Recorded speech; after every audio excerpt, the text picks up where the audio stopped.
Welcome back, everybody. Today, a major milestone in dementia education. Minnesota is now home to 30,000 dementia friends.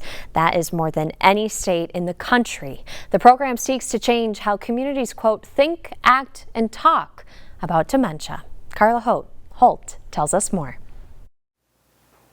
I will love you as I love the sun each morning. When a marriage has seen so many sunrises, I will care for you as I care for the earth each season. a couple could be forgiven for forgetting their vows. I will wonder with you as we discover life's spiritual mysteries. But today, Dave Zametta remembers. 35 years on June 30th. For both himself and his bride. We'll call mixed dementia. Dave's beloved Kate has both Alzheimer's and vascular dementia, but Dave persists as a partner with help from his village. Invaluable friends. And with the hope of a program that is celebrating a milestone of its own. It was the first dementia program in the United States. 10 years after Sister Margaret Bellinger helped bring dementia friends from England to Carondelet Village in St. Paul, the program is being taught in workshops throughout the state.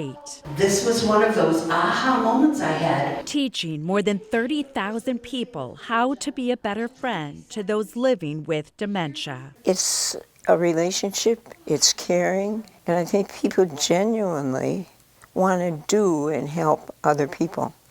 And this gives them the tools they need. Supports a huge need in this society. Dave welcomed guidance on the best ways to reach his Kate, a woman who loves flowers, being Irish, a mother and grandmother. I'm going to do the best I can with a lot of support. But the husband also follows what his own words revealed. I will laugh with you like the loons before the sunset. You can find beauty both when the sun rises and when it begins to set. This is what I promise in the circle of our friends and families. It's a commitment to a person, a lifelong commitment, and you follow through on your commitments to the best of your ability.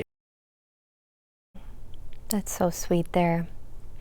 Well, over the weekend, there was a big party. Washburn High School celebrated its 100th birthday, featuring performances, food trucks, and, of course, some school tours. The event welcomed dozens of visitors. Some of the alumni bring us down the memory lane and give us a glimpse into their old school days. Jessica Hart has more.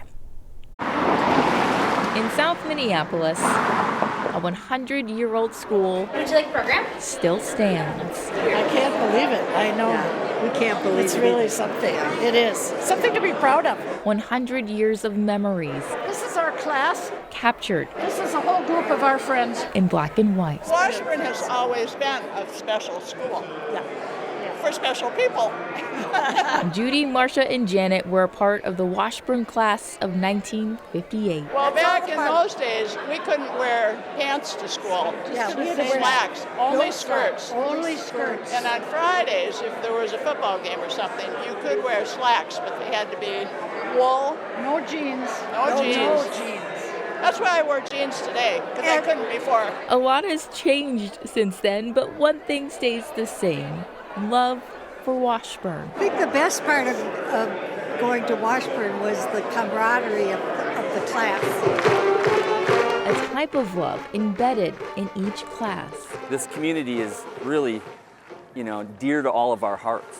Tom Coleman, the class of 1978, was the quarterback of the 1977 state champion football team. We played for each other. We really loved each other. A team that's being inducted into the Washburn Hall of Fame alongside an astronaut. I think it's really neat to be recognized by, the people that you grew up with that think you did something special. Bob Cabana, who was a top administrator at NASA for more than a decade, says Washburn launched his career. They got me into the Naval Academy, and that set me on my way to be a naval aviator, a test pilot, an astronaut. For 100 years, Washburn gave students a chance. So cheers to another 100 years. Oh, so fun. Also, Jimmy Jam went to Washburn as well. He was there this weekend. Music is still in the air as the community celebrated African culture at Hamlin Park during the Little Africa Festival and Parade. It was the festival's 10-year anniversary, and the event featured live performances, dozens of vendors, an African fashion show, and many more activities. Take a look at what vendors have to say about the event. We would definitely take pride in our work, and as a Senegalese, we take pride in what we do and how we showcase ourselves and our culture. So we're happy to be here and represent the Senegalese community here, and we just look forward to continuing to do that and showcase ourselves. Well, if you like some comfort food, this is a story for you. Soul food restaurants are popping up throughout the Twin Cities, and Soul Bowl in Minneapolis is one of them. Our Jessica Hart is back now with another story about what makes soul food so special. For Soul Food in South Minneapolis, This is how our magic happens. Sheila Brathwaite has the secret sauce. I've been doing this since my mama made me go in the kitchen at 15. Her made-from-scratch recipes, green beans, serve as the foundation mashed potatoes, of Mama Sheila's House of Soul. This is baked chicken, co-owned with her husband, Frederick Brathwaite. Good food, and it's right next to my job. For the days I want to go and take a little cheap, you know. It's been a blessing. You know, when you can feed people and have people come to your restaurant and literally sit in these booths and tears come out their eyes like they're crying.